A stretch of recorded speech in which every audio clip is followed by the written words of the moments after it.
السلام عليكم ورحمة الله. قبل ما نبدأ عطر فمك بذكر الله والصلاة والسلام على رسول الله. أتمنى تدعموني وتشتركوا في القناة ليصلكم كل جديد. الموضوع بتاع كهرباء. بتوع كهرباء هتكلم فيه في نص دقيقة لأنه ما فيهوش هري. كهرباء مش عايز يدفع الغرامة،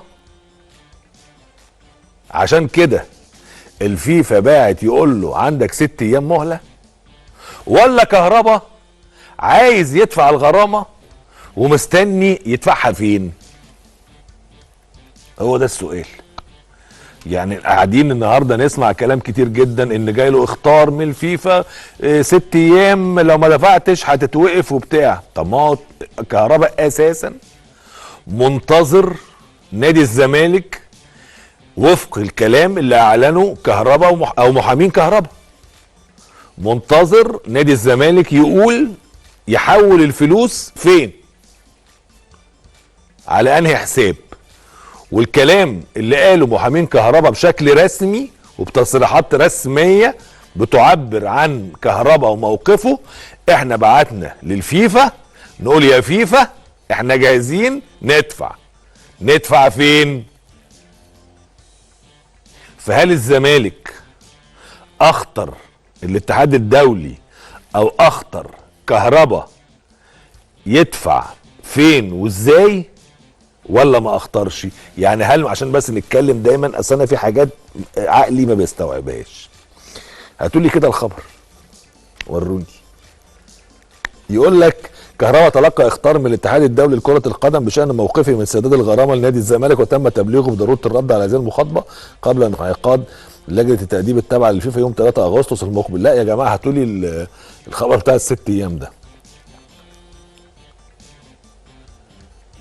وان هو بيطلب مهله جديده من شهر الى شهرين لسداد الغرامه تبدا بعد موعد انعقاد لجنه التاديب. كهرباء يجهز مذكره قانونيه لشرح موقفه في القضيه، وسيطلب مهله جديده من شهر الى شهرين لسداد الغرامه تبدا بعد موعد انعقاد لجنه التاديب. ده الكلام اللي موجود، والكلام اللي منتشر ان في 6 ايام مهله اخدها كهرباء. تمام كده.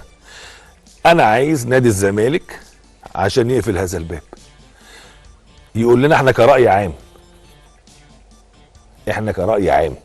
يا رأي عام، مش كهرباء بيقول ومحاميه انه جاهز للسداد وانه عايز رقم الحساب. قالوا كده، قالوا كده في حتت كتير، يعني مش عندنا بس. والزمالك يقول كده. طيب يبعتوا الفلوس على المكان الفلاني وانا اخطر الفيفا رسميا بهذا الكلام، عشان لما ما يسددش يبقى القصه عند مين؟ عند كهرباء. انما احنا ايه؟ دي فصول شغاله. وبص، القانون واسع والحواديت واسعه، ومش مستبعد ان تحصل فتحه جديده في القضيه، منفذ جديد يخش منه محامين كهرباء عشان يقعد يماطل. واللي بيماطل بدون ما يبقى عليه مشاكل هو الاشطر. هو الايه؟ الاشطر. يعني كهرباء 12 مباراة كتير جدا، بدون عقوبة، بدون تحقيق، غريب جدا. وبتحط اتحاد الكرة في مواقف بايخة. عارفين انتوا كان في، ما اعرفش، مشهد في مسرحية بتاعت عادل امام ولا مين، بتحط نفسكم في مواقف بايخة كده. تحطوا اتحاد الكرة في مواقف بايخة، وهو اللي بيشيل بقى، كالساحة بتشيل. خلاص، هو الانضباط عمل ايه؟ خد البتاع، بعت الورقة، خلاص وخلص الموضوع.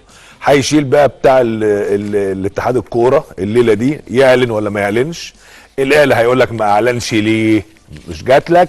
مش الانضباط قال؟ طب بعت ولا ما بعتش؟ طب يعني ايه ما بعتش وهو قال انه بعت؟ ما هو كلام هيفضل رايح جاي.